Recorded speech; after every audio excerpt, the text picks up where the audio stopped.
In a world dominated by big monsters called Kaiju, Yokohama is protected by soldiers called the Japan Self-Defense Force. One day, a Kaiju comes out of the water and smashes a bridge. This triggered the city's Kaiju alert, which signaled for mass evacuation. Intel reveals the Kaiju's towering height of 60 meters and a power level of 3.5.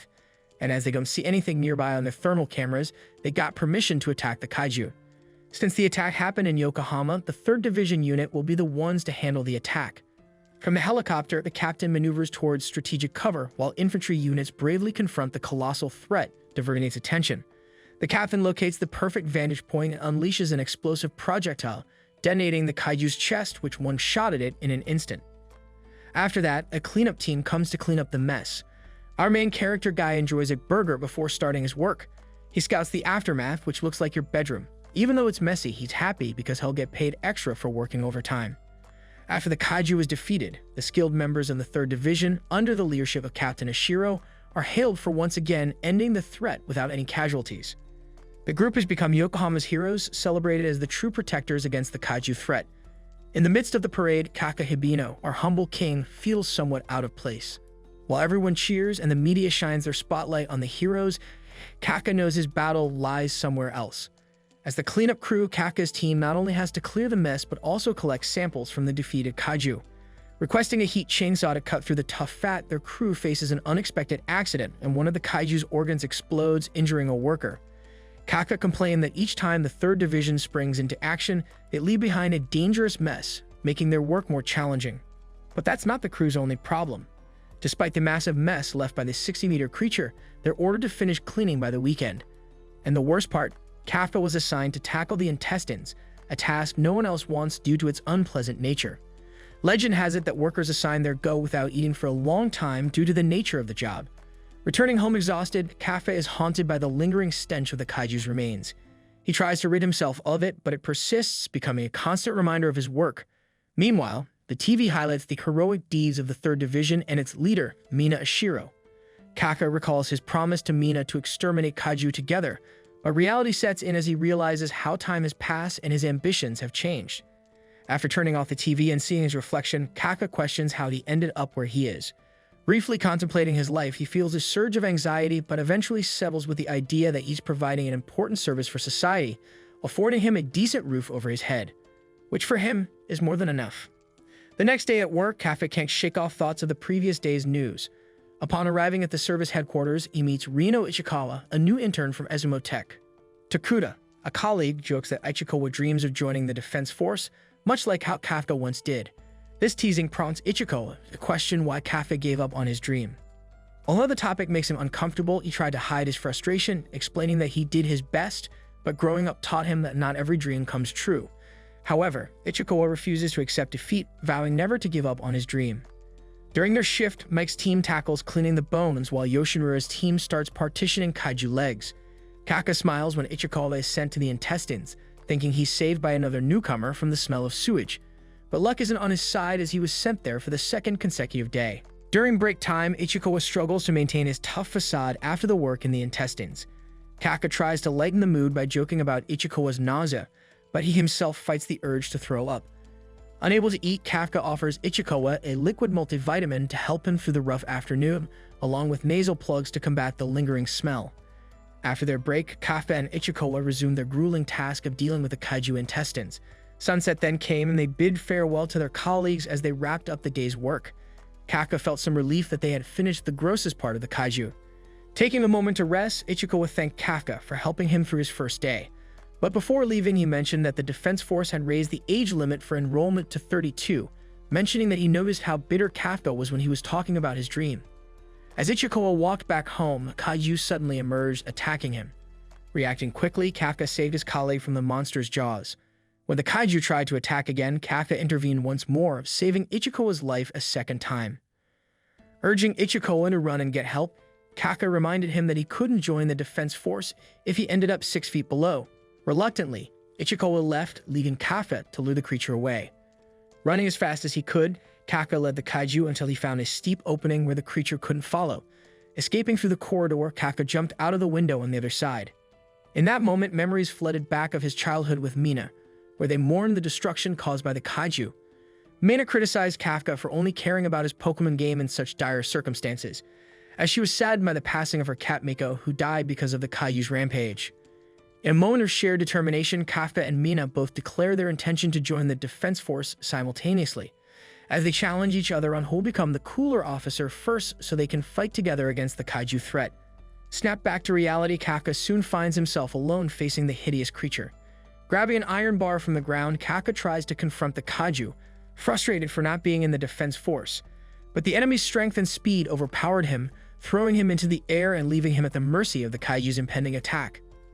As Kafka prepares to meet his maker, Ichikawa intervenes, delaying the monster's dinner by hitting it with a traffic sign. He announces that he's called for reinforcements, but refuses to leave his comrade to die alone. Despite Ichikawa's bravery, Kafka recalls his own failure in the test to join the anti-Kaiju force. Weak and unable to protect his partner, Kafka reflects on his inability to save even his friend's tabby cat. But amidst his despair, Mina Ashiro arrives, swiftly dispatching the Kaiju with her white tiger and rifle. With the threat neutralized, Mina orders her subordinates to begin the rescue operation while she personally checks for other Kaiju in the area. As Kafka watches, he accepts the reality of his limitations, acknowledging that there are others better suited to protect their comrades and defeat the Kaiju menace. Our humble king then gets hospitalized, where he reflects on Mina's swift takedown of the Kaiju. Suddenly, Ichikawa startles him, reminding Kafka that he owes his life to him, asserting that Kafka is just as cool. This word triggers memories of his bet with Mina about becoming the coolest officer. Ichikawa then urges Kafka once more to try joining the defense force. This time, Kafka acknowledges that he can't pretend he's moved on from that goal. He understands that giving up is a part of life, but lying to himself is worse. He resolves to give himself another chance. However, a small winged kaiju suddenly emerges, claiming Kafka as its target and entering his mouth, causing a weird reaction throughout his body. Ichikawa, who heard the weird noises, was worried and opened the curtains to see what's happening. At this moment, Kafka is horrified to see his reflection transformed into a demonic form. Panic quickly sets in, when an old man passing by witnesses the scene and quickly reports another kaiju sighting on his cell phone. On the other side, Captain Ashiro reflects on her past memories of the promises they had made together. In her mind, she calls Kafka a liar before suddenly receiving a report about a kaiju in the Yokohama General Hospital. Returning to a childhood memory, Mina teased Kafka for his corny speech, saying that he'll protect her no matter what. Despite teasing him for his speech, she promised not to tell anyone, believing that when they're together, they have no reason to be afraid of anything. In the present, the captain of the 3rd Division of the Defense Force, Mina alerted her subordinates to a kaiju sighting inside a hospital, emphasizing the need to defeat it before anyone got hurt. The state units also reported a small kaiju nearby, warning citizens to seek shelter or stay indoors. Meanwhile, Kafka caused chaos in the hospital, frightening an old man. Ichikawa tried to lighten the mood by asking him to smile, but it backfired when the old man fainted on the spot. As Kafka reached out to check on him, he accidentally caused the entire structure to collapse. As the noise attracted other patients, they soon discovered the presence of the kaiju. Ichikawa assumed the defense force was on its way, so Kafka ran to the window in an attempt to escape. However, despite their reluctance, they knew they had no choice but to jump. Meanwhile, defense units were en route to the South Yokohama General Hospital, where the kaiju was located. However, they quickly got information that the kaiju was heading towards an evacuated area nearby. As Kafka and Ichikawa ran for their lives, Ichikawa couldn't help but wonder how Kafka had transformed into a kaiju. He questioned Kafka's identity, but the beautiful form Kafka had taken left himself uncertain of his own identity. Suddenly, the kaiju's tongue snatched a bird without Kafka's consent and consumed it before reverting back to his initial form. However, he quickly found himself in urgent need of relieving himself. In a bizarre turn of events, Kafka ended up releasing his urine through his nipples, leaving Ichikawa emotionally destabilized and Kafka fearing no one would ever want to marry him. As Kafka questioned whether he could still join the defense force, Ichikawa thought it was crazy considering the current circumstances. He believed it would be easier for the military to eliminate Kafka rather than allow him anywhere near their bases. Kafka deeply regretted his situation, especially as he had promised to meet Mina and the defense force after years of failure. Concerned about the imminent arrival of state agents, Ichikawa suggested they jump into a prohibited area to throw them off. However, Kafka noticed a strange presence emerging from underground. At the same time, the defense force cars were instructed to proceed with their initial plan, while Mina's car went to investigate the new kaiju sighting. Kafka suspected it was the same type of kaiju that attacked them previously, and Ichikawa believed their chances of hiding improved with the presence of this other kaiju, as it would divert the defense force's attention, so they followed the path through the forbidden area.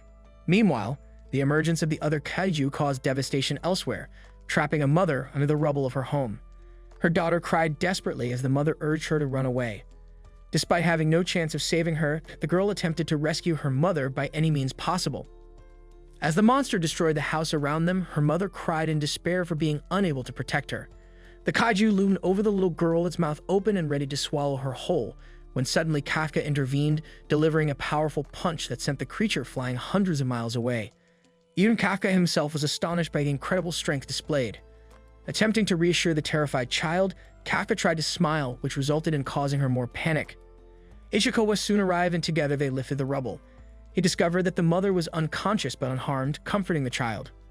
However, the enemy kaiju returned for revenge, prompting Kafka to urge Ichikawa to take the mother and child to safety while he faced the kaiju alone. With his newfound strength, Kafka unleashed a devastating punch that one-shot the enemy kaiju, showering the area in a rain of blood. Seeing this, Ichikawa warned Kafka never to point that fist at a human. Kafka then instructed him to take the mother to the hospital. However, his frightening appearance once again frightened the girl. Before leaving, Kafka reassured her that the defense force would soon arrive, comforting her with the promise of his imminent departure. As Kafka left, the girl thanked him for his help, but her voice reminded him of Mina. Suddenly, a vision flashes before his eyes of himself and Mina fighting together in defense force uniforms. It was a powerful reminder of their childhood promise to stand by each other's side, facing their fears together. As Ichikawa urged Kafka to leave, Kafka regained his human form. Soon after the arrival of the 3rd Division at the scene, Mina surveyed the wreckage, puzzled by what happened. Approaching the surviving child, she questioned her about the kaiju, causing the girl to cry as she recalled the terrifying experience of nearly being swallowed. However, Mina reassured her, promising to exterminate all the monsters, which cheered up the girl. But then she asked Mina not to hurt the kind kaiju that had saved her mother, leaving the captain puzzled. A few months later, the Kaiju No.Eight sketch adorned the local news, sparking debate among the monster sweeper cleanup crew about whether it was still alive. Ichikawa recognized the magnitude of the situation, especially since Kafka was the first kaiju in history to evade the defense force, potentially causing panic in Yokohama. The cleaning manager handed Ichikawa a package that had arrived for him and Kafka, reflecting on the defense force exams which Kafka had failed in previous years. Their co-workers were delighted to learn that Kafka had passed this time, and Ichikawa decided to personally deliver the news to Kafka. Inside the cleaning headquarters, their friends remembered that this was Kafka's last chance to join the force, and they hoped for his success. Approaching Kafka, Ichikawa delivers the news that Kafka passed the first phase of the tests. However, he is shocked to see Kafka chilling in his monster mode. Ichikawa then kicks him, emphasizing the importance of caution with his kaiju form being plastered across every news program.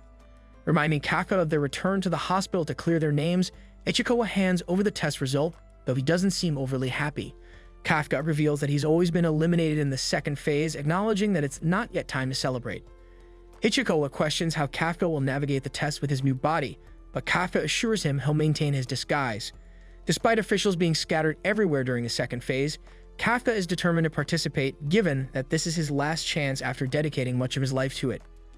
Ichikawa remarks that they may become rivals in the test at some point. However, when Kafka struggles to open a bottle, Ichikawa's annoyance grows, causing him to doubt Kafka's ability to take the test. Nevertheless, Kafka firmly assures him that everything will be fine. As Ichikawa leaves, Kafka tries to process everything that's happened and returns to his human form to prepare for the exam. 10 days later, the 2nd phase of the Defense Force exam takes place at the Tokyo building. As Ichikawa arrives at the Tachikawa base, he's impressed by its size, having only visited the Kumageya base before. Kafka explains that they share the area with a Defense Force garrison and both bases collaborate when needed, especially for incidents on the west side of Tokyo. As candidates gather, Kafka feels intimidated by the younger and seemingly better prepared competitors. However, his nerves are interrupted when a girl approaches him, referring to him as an old man. It takes Kafka a moment to realize she's talking about him, and he defensively asserts that he's not old. The girl's request for him to move his car escalates into an argument, with Kafka insisting there are plenty of empty spaces. However, the girl claims that her lucky number for the day is 5, making her determined to park in space 55. Growing impatient with her superstitious insistence, Kafka watches in horror as the girl activates her uniform, gaining superhuman strength to lift his car with just one hand.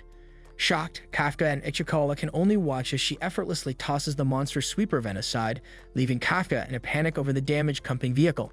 When Ichikawa asks the girl who she is, she introduces herself as candidate number 2016, Kekoru Shinomiya, revealing her hobby in exterminating kaiju.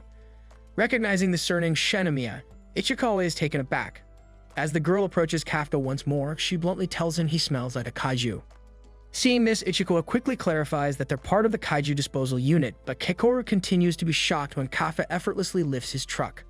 Assuming he must have a hidden power suit, she introduces herself as candidate number 2016 and vows to outperform Kafka. Kafka, as examinee number 2032, dramatically introduces himself, but his cool demeanor is interrupted when he realizes his parking spot was taken by Kekoru's butler. Despite Kekoru's initial boredom with the exam, she now finds it interesting seeing Kafka as her rival. Ichikawa is furious with Kafka for using his powers, but Kafka argues that he only transformed the part Kekoru couldn't see. They then dismiss some guards' concerns about loud noises, but Ichikawa continues to warn Kafka that he'll send him home if he pulls any more stunts. The first phase of the test then starts. Determined not to give up this last chance to stand by Mina, Kafka struggles during the exam despite his training and daily physical work. He also finds it difficult to keep up, but he refuses to give up. The scene then flashes back to moments ago when Ichikawa explains the second stage of the exam, which consists of a fitness test and an aptitude test. While they can't change their aptitude, they must aim for the best grades in the fitness test. However, Kafka struggles significantly as he was always below average, but now it's even worse. Falling behind, Kafka wonders if people truly become this weak after turning 30, contemplating his life choices. Unfortunately, Kafka performed poorly, receiving a rank of 219 out of 225. Kekoru, on the other hand, brags about her success and reveals her 5th place rank and mocks Kafka. Kafka then reflects on his earlier dramatic declaration for Kekoru to remember his name, wishing she would forget about it. Ichikawa, however, is relieved that Kafka refrained from using his powers, but Kafka then explains that it wouldn't have been fair since everyone worked hard to be there, only saying it to sound cool. Deep down, he regrets not using his powers, believing he would have performed better. Meanwhile, elsewhere, Mina reviews this year's applicants. Her subordinate assumes she won't care given her focus on kaiju elimination, but he's surprised when she expresses a little bit of interest. Moving back to our humble king, where Ichikawa mentions a candidate named Izumo, who graduated at the top of his class and is highly promising and ranks 2nd in this test. They then mention the 3rd-ranked candidate Iharu, who is known as the valedictorian of a prestigious university. The top-ranked candidate is Kaguraji, the rising star of the Japan Ground Self-Defense Force. However, they're not the only exceptional candidates this year, because most of the candidates this year are from top universities, which explains why Kafka ranks so low. Ichikawa then elaborates that even among these strong candidates, there's one candidate that everyone is watching, Kekoru. Graduating from the California Neutralization College at just 16 and skipping many grades, she became the youngest candidate here. Kafka then admits to her that he had no idea she was so amazing, but his attempt to approach her quickly results in a beating from her bodyguards. Kekoru laughs at Kafka as she once again outshines him, but Kafka vows to surpass her too. Despite his statement, Kafka knows things aren't going well, but Ichikawa tells him that there's still hope. For the past 2 years, the second part of the test has been Kaiju corpse disposal. This tests the candidates' knowledge of kaiju and their ability to work in a group, aiming to show them there's more to the job than just eliminating kaiju. This is the main reason why Ichikawa chose to work part-time at the disposal unit. This restored hope for Kafka and Ichikawa as they decide to bet everything on the next part of the exam. At the second training area, Vice Captain Hoshina of the 3rd Division introduces himself. He explains that they'll have to find and neutralize kaiju in this test, which shocks the duo.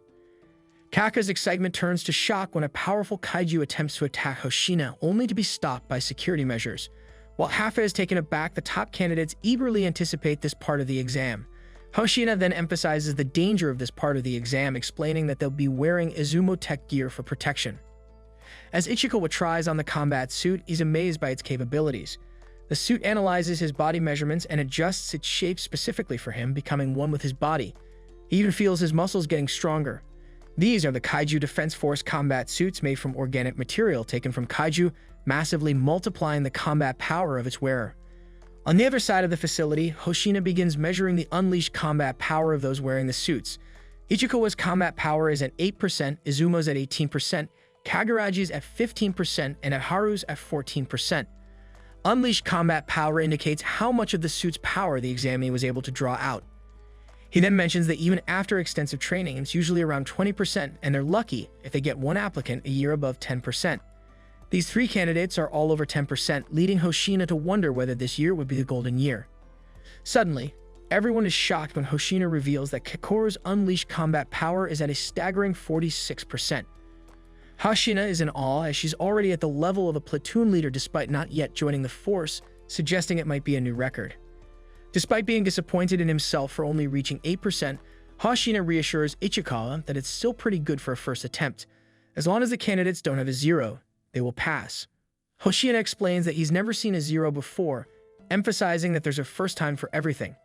Everyone is then shocked once again, but this time it's because Kaka's unleashed combat power is revealed to be 0%. Laughter erupts and even Hoshina wonders if there was some kind of error. Kaka asks for more time, claiming he's trying to squeeze out the combat power, but Hoshina bursts into uncontrollable laughter, explaining that it's not as simple as squeezing it out like using the bathroom. Despite finding Kafka amusing, Hoshina doubts he'll pass the exam. Kakoru, on the other hand, grows frustrated with his antics, wishing he would display the power he showed in the parking lot. Hoshina then enters the room and announces that it's time for the final part of the exam. It reveals that their targets will be 1 Hanju and 36 Yojo, placed throughout an urban training area. These kaiju previously caused 16 casualties and were captured alive to serve as training aids. In this test, the candidates will fight them with anti-kaiju weapons, while drones monitor their actions. Hoshina then explains that if they sense an examinee is in danger, they'll activate the shield in their suits to save them. However, this also means failing the exam. The test is incredibly dangerous, and Hoshina can't guarantee survival. With that, Hoshina begins the test, and the candidates rush forward eagerly, but they're stunned when Kakoru leaps ahead, effortlessly taking down 2 Yoju. Kafka then urges them to push forward to avoid falling behind, but Ichikawa points out that Kafka is the one holding them back. He then defends himself by highlighting the weight of the weapons, trying to sound cool by calling himself the 0, which didn't impress Ichikawa. Things started to look bad as Ichikawa noted their lack of offensive power compared to the others, but suddenly, Hoshina reveals that Mina has arrived to watch the exam. This made Kafka recall their challenge to become the cooler Defense Force officer, and he calms himself. He stops caring about being a 0, realizing this is his last chance. Kaka asks Ichikawa why they're being watched by drones when sensors could easily track the kaiju examinees. And they quickly realize that aside from testing their abilities, the exam is also to see how well they can adapt to the situation. Acknowledging their lack of offensive capability, they understand they should focus on supporting the attackers. Doing the best they can, Kafka and Ichikawa find a nearby fight to assist. He recognizes the Yoju from one of his cleanups and remembers that stun grenades are effective against it due to its weak eyesight but strong hearing. They deafen it with the grenades and tells Izumo to target its stomach, successfully defeating it. The other candidates then thank Kafka for his support, but he is upset because they called him Kakoru's groupie. In the observation room, they take notice of Kafka and Ichikawa's actions. Kafka then reminds Ichikawa that they dissected more kaiju bodies than they can count, feeling confident in their knowledge. He's relieved that he doesn't need his kaiju power and is excited to make up for his past mistakes. However, their optimism is shattered when a kaiju appears out of nowhere, sending Kafka crashing into a building. Hoshina detects severe injuries, making him unable to continue the battle as the Yoju approaches. They prepare his suit's shield, but Kaka knows activating it means failing the exam. Despite his injuries, Kaka refuses to embarrass himself in front of Mina and tries to force himself up as the Yoju threatens to eat him. As Hoshina thinks about activating the remote shield, he laments the loss of Kaka's humor, but is suddenly interrupted as the Yoju is blown to bits. Turns out it was Kakoru, who declares that nobody is allowed to quit while she's on the battlefield and urges Kafka to stay down like a loser. As Kakoru zooms away, she swiftly takes out another Yojo, making the others wonder if she's wearing the same suit as them. In his heart, Kaka really wants to join the fight, but with a broken leg and multiple fractures, he's unable to even stand. Kaka refuses to entertain the idea of giving up, even with all his injuries and setbacks. This reminded him of the frustration of seeing his 0% combat power. Despite Hoshina's recommendation to drop out, Kaka becomes defiant, asserting his determination to chase his dreams regardless of his age or how foolish he may look. His declaration surprises everyone in the observation room as his combat power increases by 0.01%. Kafka proudly demonstrates that he can still stand despite his broken leg, shocking everyone present.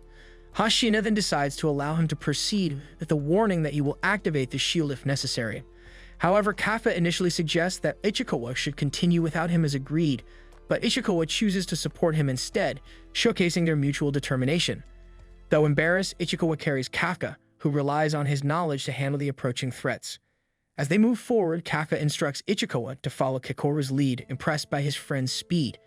However, Kikoru continues to dominate the battlefield, leaving the others disappointed that they cannot assist. Konami announces Kikoru's success in eliminating the last Yoju and is currently engaging the Hanju. With a grenade, Kikoru agitates the Hanju, positioning herself perfectly to defeat it. This sight leaves everyone stunned, including Hoshina, who marvels at Kikoru's immense power. The exam concludes swiftly, with no casualties, thanks to Kikoru's exceptional performance. Mina is impressed by Kikoru's capabilities, while Hoshina is shocked by her performance. As the exam ends, Hoshina reflects on the unexpected outcome, attributing it to Kikoru's remarkable skills. Known as director Shinomiya's daughter, Kikoru's exceptional performance doesn't surprise Hoshina, who believes she'll become a significant figure in the defense force. Meanwhile, Kikoru hopes to make her father proud with her flawless battlefield performance. However, their focus is shattered when a strange entity suddenly appears behind Kikoru, giving her a backshot. Shockingly, the fallen Kaiju begins to move again, causing further chaos. Kikoru, on the other hand, narrowly protects her heart by concentrating her shield. But she is alarmed when the mysterious creature starts to speak and displays intelligence. Identifying it as a Kaiju, she tries to attack, only to be swiftly and brutally struck back multiple times, causing her more pain. In the other room, Konami observes Kikoru's deteriorating condition, noting the live signals from the revived Kaiju and the heightened fortitude of the Hanju. The situation quickly escalates as Mina orders the activation of all remote shields for the examinees and the recall of some drones. Realizing the gravity of the threat, Hoshina acknowledges that only a few are capable of swiftly defeating such a powerful Hanju. But despite the evacuation order, Kikoru refuses to retreat, determined to stop the creature herself and prevent further casualties. She continues to use her suit to slow down the bleeding and continues the fight. As Kikoru struggles against the Hanju, her father's words echo in her mind, reminding her of the relentless pursuit of perfection she's gone through. Despite being knocked aside by the Hanju and barely able to move, Kikoru refuses to accept defeat. Flashbacks then reveal her past, where her father's expectations and focus on improvement weighed heavily on her. Determined to live up to his standards and to honor her late mother, Kikoru fights back even with just one arm functioning. However, all the damage starts to wear her down and she screams in pain. Meanwhile, a drone detects the Hanju's regenerated offensive organ, which they've already removed previously. As the Hanju prepares a devastating attack, Kikoru, accepting her fate, apologizes to her father for not meeting his expectations. However, in a surprising turn of events, Kaka appears beside Kikoru, offering words of encouragement and admiration for her efforts. Kikoru is stunned by his presence, and despite the proximity to the Hanju's attack, she remains unharmed. Kaka reassures Kikoru that she has done well in buying time for the evacuation and tells her that he will take care of the rest. A few minutes ago, as chaos ensues with the mass evacuation, Kageguri impresses Izumo by organizing the process using flares. Meanwhile, Kafka and Ichikawa are instructed to evacuate with strict orders not to return while Kikoru faces the revived Hanju. But despite this, Kaka disappears, which concerns Ichikawa. He quickly rushes back to the main site, realizing that Kaka might really use his powers this time.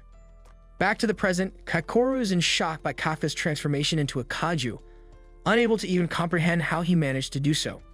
Kafka then reassures her of his true self and pleads with her not to reveal his secret to the defense force. However, their conversation is interrupted when the Hanju unleashes another laser attack, but Kafka effortlessly deflects it and promises to explain everything later. In the other room, Konami detects an ultra-powerful energy source near the Hanju, which knocks out their communications. Despite the staggering reading of the beast's fortitude at 9.8, Hoshina and Konami are skeptical, assuming the measurement system was damaged by the explosion, stating that if the reading was accurate, it would mark one of the most powerful Kaiju in history. With time running out, Kaka powers up, preparing to deliver a decisive blow. He apologizes to the Hanju before delivering a punch that obliterates the creature, while Kikoru watches in awe as the Hanju's body is scattered everywhere, shocked by Kaka's immense power. As the situation calms down, Kaka begs the defeated Hanju to stop moving, but when it stops moving completely, he assures Kikoru that she's safe now. However, he scolds her for putting herself in danger. Ichikawa soon arrives and scolds Kaka as well, though the argument ends when Kikoru passes out from exhaustion. Not long after, Mina and Hoshina arrive on the scene, puzzled by the extent of the damage caused to the Hanju. Meanwhile, Konami reports that Kikoru, Ichikawa, and Kaka have been safely evacuated. Mina orders an investigation of the area while she and Hoshina deal with the remaining Yoju. Hoshina, however, quickly realizes that the blast resembles one they encountered 3 months prior, prompting him to consider a potential connection. Later, Kaka finds himself back in the hospital, where Ichikawa explains that Kekoru is receiving top-notch treatment. Reflecting back on the exam, Kaka realizes the challenges of competing against exceptional individuals and the constant reminder that someone out there will always surpass you in the things you hold dear. He's grateful for deciding to retake the exam and appreciates Ichikawa's encouragement. However, Mina surprises them with a brief appearance, thanking them for assisting Kekoru and swiftly leaving. Kafka, on the other hand, refrains from calling out to her, deciding to wait for the right moment to talk to her, which is after he becomes an officer. In the medical room, Kekoru has a nightmare about failing to meet her father's expectations, but when she wakes up, she is met with Hoshino, who attributes the exam's success to her defeating the Hanju, albeit with some suspicion. However, Kekoru recalls Kafka's words and confidently claims responsibility for defeating the Hanju. The scene then shifts to a news report detailing the exam incident, noting injuries with 0 fatalities. In a bathroom stall, the mysterious and intelligent Kaiju listens in, disappointed by the lack of fatalities, which is quickly interrupted by a phone call. He then quickly transforms into a human from Kafka's disposal unit, concealing his transformation, while their friends hope that Kafka and Ichikawa are safe after the incident. Once they're back at work, Ichikawa's praise for Kafka at the hospital quickly turns to criticism as Kafka felt terrified of the results and blames Ichikawa for encouraging him to retake the exam. Their argument is interrupted by the arrival of 2 letters, and they agree to open them simultaneously after counting to 3. Kafka, however, is shocked by his exam results. At the Defense Force base, the successful exam candidates gather around, noticing the absence of Kekoru's groupie. The room then falls silent as Kekoru enters, revealing she received the top score. Izumo, on the other hand, initially expected to rank first, but now he sees himself competing for second place. Kaguraji, however, still wants to aim for the top spot despite Izumo's lack of ambition. Itaharu also introduces himself to Ichikawa and wonders about Kaka's absence, assuming he didn't pass. Mina then arrives to commence the introduction ceremony, with Kekoru speaking on behalf of the new officers. She declares their dedication to the Defense Force, but is taken aback when Mina personally thanks her for saving everyone at the exam, feeling that Kafka, who had saved her life and worried about her, should be the one receiving such recognition. Even thinking about it enrages her as she feels humiliated and in need of answers. However, Kaka's late arrival to the ceremony surprises everyone, and it's revealed that he failed the exam, scoring the lowest in fitness and receiving a 0 in aptitude. But during a meeting to discuss who would pass, when Mina was about to mention Kafka, Hoshina suddenly interrupts and decides to take him into his platoon as a cadet. Despite Kaka's low scores, Hoshina acknowledges his battlefield performance, his ability to identify weaknesses, and of course his comedy. Mina then explains Kaka's enrollment as a cadet, followed by Kekoru and the top candidates expressing their approval. Mina then gives a speech about the increasing threat of Kaiju and her determination to lead from the front, acting as both shield and spear for the new officers. However, Kafka, caught up in her speech, loudly declares his determination to stand by her side soon, earning surprise reactions from the others. Despite being called out for speaking out of turn and owing Mina 100 push-ups, Kafka's declaration brings laughter from Hoshina, who appreciates Kafka's comedic presence in an otherwise gloomy environment. Konami is surprised by Kafka's antics, but Hoshina emphasizes the need for someone like him in their ranks. But among all the chaos that just happened, he noticed that Mina was smiling. However, Hoshina harbors another reason for keeping Kafka around, a reason he keeps to himself. This was caused by Hoshina's suspicions about Kafka when he noticed that Kafka's vitals stopped coming in at the same time as the detection of the 9.8 fortified Kaiju. Despite his concerns, Hoshina decides to keep Kafka close to him to investigate further.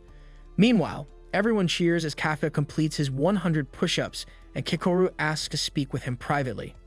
Speculation arises about the nature of their conversation, with Kafka assuming it might be a romantic confession or a secretive meeting, which enraged Kekoru. After the ceremony, they met up at a local diner. Kekoru was surprised when Kafka revealed that he had ingested a kaiju, which enabled him to transform. This prompted Kafka to consider revealing the truth to the Defense Force in hopes of finding a cure. But Kekoru, however, warns him against it, fearing the consequences of Kafka's condition being discovered. She then shares rumors about the fate of powerful kaijus after defeat, which were turned into weapons, further emphasizing the dangers Kafka would face if his secret were exposed. Agreeing to keep Kafka's secret, Kekoru warns him that if he ever poses a threat to humanity, she will not hesitate to end his life, prompting Kafka to accept her conditions, trusting her to make the right decision if the need arises. Training then continues, and Ichikawa impresses everyone with his performance, completing the exercise in just over 2.5 minutes with an unleashed combat power of 18%. A Haruo who doesn't want to be beaten by Ichikawa finishes in just 2 minutes and 15 seconds with a combat power of 20%. However, the most astounding performance comes from Keikoru, who finishes the exercise in an astonishing 1 minute and 15 seconds, boasting an unleashed combat power of 55%. Her incredible performance leaves everyone stunned, with Kaguraji and Izumo feeling motivated to improve their own abilities in the face of Keikoru's dominance. As the tough guys stared at each other, the room got really quiet. But then Kafka, who looked really tired, finished the exercise super slow, taking 6 whole minutes. Surprisingly, he only got unleashed 1% of his combat score, which wasn't great, but he still showed off to Keikoru. Hoshina, however, told him that he'd probably get kicked out in 3 months if he didn't improve. Before finishing, Hoshina made them all run 10 laps and added 5 more due to their initial complaint. Secretly, he was happy as everyone seemed to have rivals and wanted to do better than each other. After the tough run, they took a bath together, where they talked about muscles and joked about Kaka's huge belly, causing him to challenge everyone to an arm wrestling match. But before they could do anything, Kaguraji suddenly showed up with big muscles that made them all feel small. Meanwhile, in the laundry room, the girls were surprised to see Captain Mina Ashiro there. They're all in awe as she looked really fit. When Mina noticed this, Keikoru told her that she admired her and wondered how she got those muscles. Suddenly, Mina invited Keikoru to stand next to her for her workout demonstration.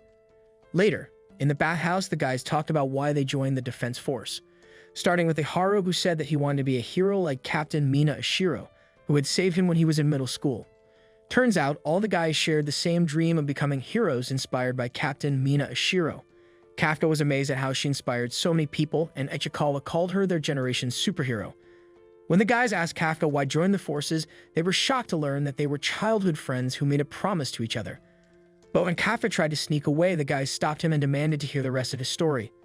After the girls' bath, Keikoru found that all the guys passed out and learned that they'd spent too much time talking in the bath due to them discussing Mina. After learning this, she called them stupid and left. In the following days, the class continued with more training exercises and then growing closer as a team. However, during a run, Kafka fell behind, but Ichikawa and the others helped him keep going. One night, Kafka stayed up to work harder, but was discovered by Hoshina, who warned him about the importance of sleep. He then hinted about Mina, which he had heard from someone, causing Kafka to reveal his promise to fight alongside Mina. Hoshina then teased him to not try to steal his spot as vice captain. But despite his words, Kafka remained determined to make his dream come true. Before leaving, he also warned Kafka to not get attached to anyone in this field, as people come and go unexpectedly during missions. He then gave him the keys and gave him a 2-hour limit. But suddenly an alarm sounded, signaling their first mission. Hoshina's earlier warning quickly became evident as Kafka prepared to face the challenges ahead. Thank you for watching this second episode's recap of this anime. If you've enjoyed this video and want more of it, go ahead and hit that like button down below, and don't forget to subscribe to the channel. Let's grow this community into a huge one and help us reach the goal of hitting 5,000 subscribers.